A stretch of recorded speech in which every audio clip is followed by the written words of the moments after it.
is Mega Millions. Oh, I thought you were going to say mega hats. All right, let's get it. Mega what?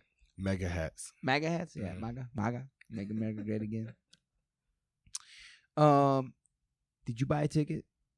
St. Nah, James? I wanted to. I was too tired and lazy. Also, I just know how that ends. You're not gonna win. Lost money. You don't want to be a billionaire, St. James? Yeah, I do. But here's the thing. That's not the way. I've read a lot of self-help books. None of them go buy a lottery ticket. Not one of them. You're a wise man, St. James. Thank you. You're reading the wrong self-help books. Do you read self-help books? More recently, yes. Oh, nice. Mhm. Do you have a favorite one? Which one do you believe has had the biggest impact on your self-growth? On your self-growth? There's a few of them. I like a few of them. But the one I'm reading right now, Whatever you're willing to share. The 7 Habits of Highly Effective People is really dope. Stephen Covey. Yeah, that's really good. Mastery by Robert Greene is really good. And those are my two favorites off the top of my head. I love Mastery. Really Is it good. what's his name? Robert Greene? Something like that. Yeah.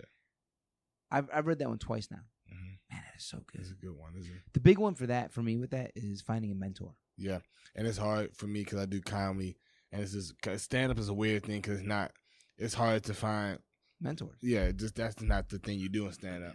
But it's got to be though, right? Like there's got to be older dudes who are Maybe- 43 who maybe like are still doing comedy. Maybe they didn't make it big, but they can mentor us. You know. Well, I'm lucky enough. So what I do is I just when I talk to people who know more than me, I just shut up and listen. Yeah, That's what I'm learning yeah. from that. Anybody who knows more than me, or anybody who knows just as much as me, I try to take in as much as possible because you never know when somebody's gonna drop a dime here and there. And you know what's crazy? People who might know less than you or me or Chris. I agree. Them they too. might have a golden, and, you know. and that's what I took from that book. Cause I was like, man, I don't know where I can find a mentor in comedy, but here's the cool thing about doing so much. You're around so many people who've done more than you. If you just listen, you can make people your mentor. You can just take here, you know, take a little Wow. bit here, take Yeah. a little bit here, and just glue it together. But I do think there's some benefit in having one mentor. It is amazing. But you I know, just- who follows you Mhm. and is like, yo, man, you've been doing this. I see a pattern here, Mm-hmm. Amr.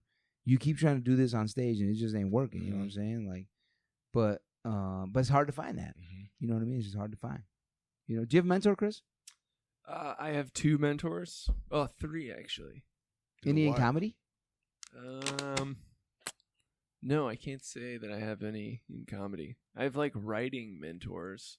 My mom might be my comedic mentor, but she gets offended so easily that it's Mm, not too effective.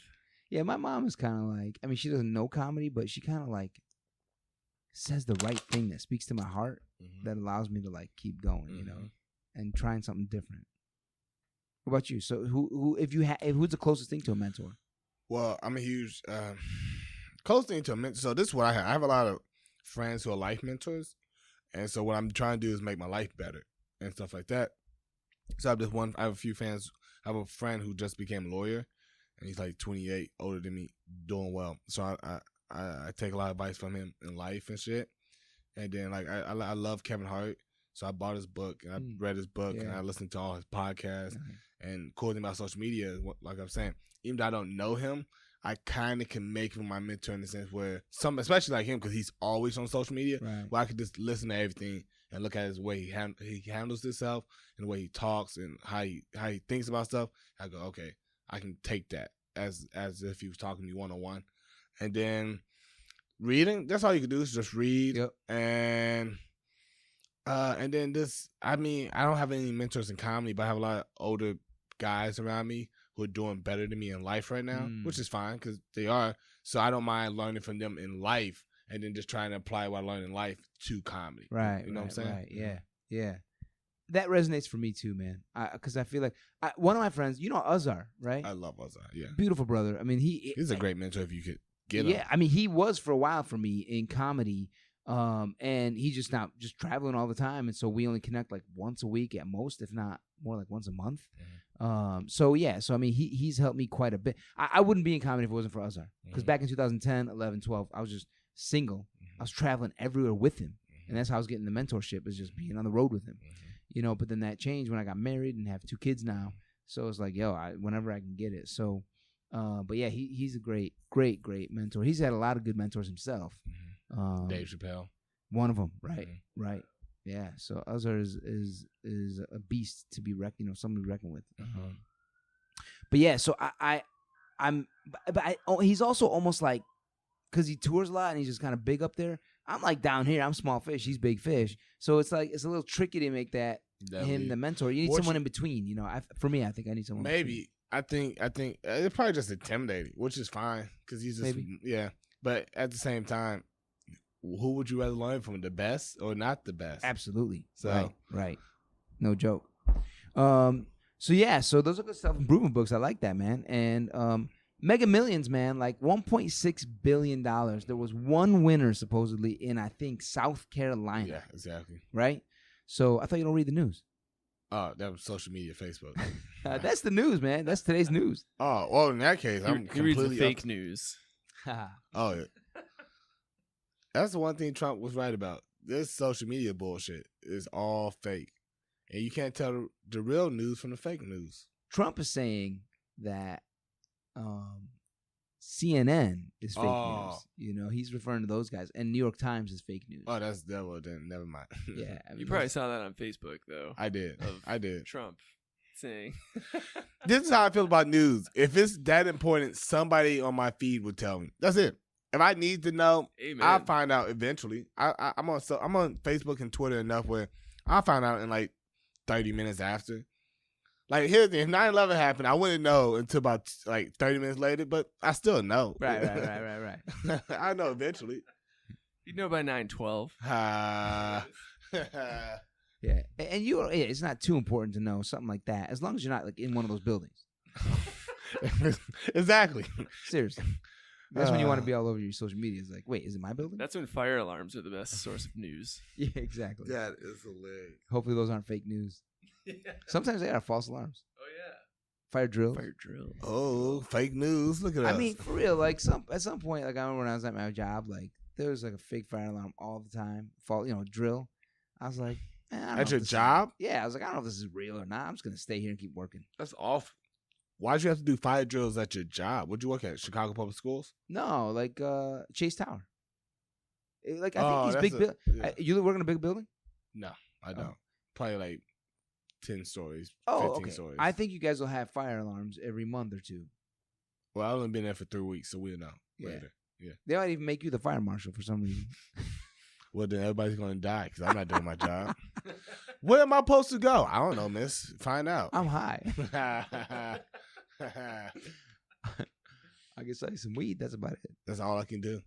That's funny. So yeah, so Mega Millions. All right. So here's my issue, right? Mm-hmm. So everyone has a relationship with money. Mm-hmm. We all have beliefs about money. And when I ask you, what do you know about money? What's your experience with money and business? You're like, oh, nothing. I'm like, you know what? I thought in my head, but I want to say it out loud because I was like, first minute, I was like, bullshit. You know a lot about it, St. James. Yeah, probably don't know about it though. Exactly. Okay. Like you already have a relationship with money, whether you're aware of it or not. Mm-hmm. And a lot of people are like money avoidant. They don't want to think about money. A lot of people are money vigilant. Like they're way too careful with money. Like I ain't gonna spend on this. I ain't gonna spend on that. I ain't gonna spend on this. And then some people are like they just care about money status. Like I just want to get money so I can move up in life and hang bitches and hoes. Right. Become a big swinging dick. Mm-hmm. And then there's a last category of people who believe, and these are all beliefs about money. Mm-hmm. Like I believe money's evil, so I avoid it. I believe money is essential, so I'm super vigilant.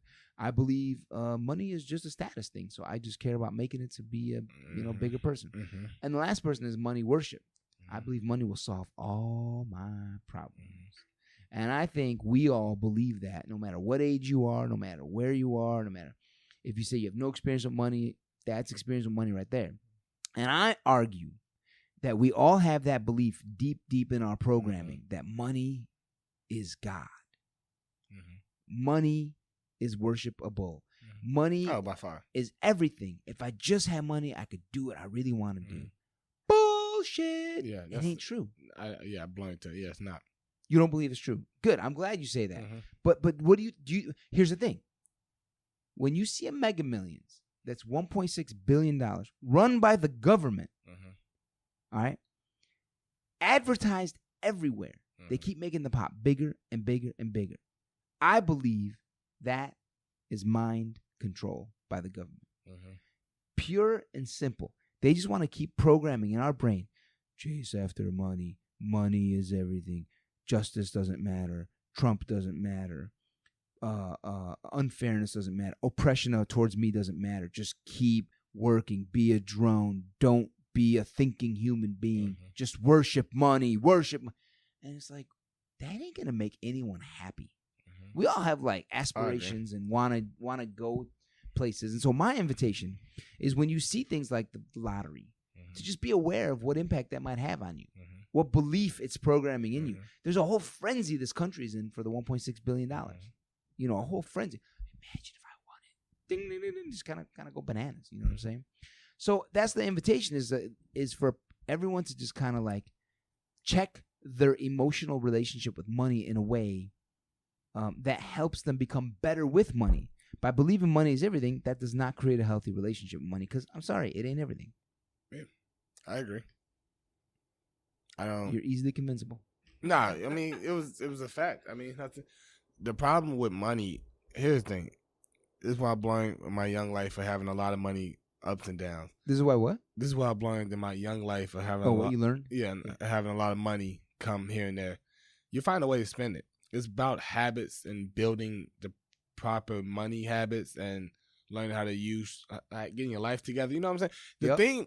The problem with people is what society sells you is a quick fix. You know, that's what a quick fix. Like, oh, your life doesn't go well, play the lottery, you make a lot of money, you don't have to do shit ever again. Right. But that's not how life works. Hell Life is something you work on. And the crazy thing about this lady from South Carolina is, even though she won all this money, it'd probably be gone in like 2-3 years. That's because most people. Yeah, because she's not ready for that money. I heard a quote one time that says, "Life doesn't give you what you want. Life gives you what you are." Which I think about that a lot, in the sense of, it gives you what you are. Yeah. So in the sense of, most successful people, I use show business because that's the only thing I know about. So that my angle, people like Kevin Hart, The Rock, them people who are at the top, they work harder than other people. They think in a different way. They want it more. So in the sense of, they have something because that's what they are. They're the hardest working people in the building. They're the most talented working people in the building.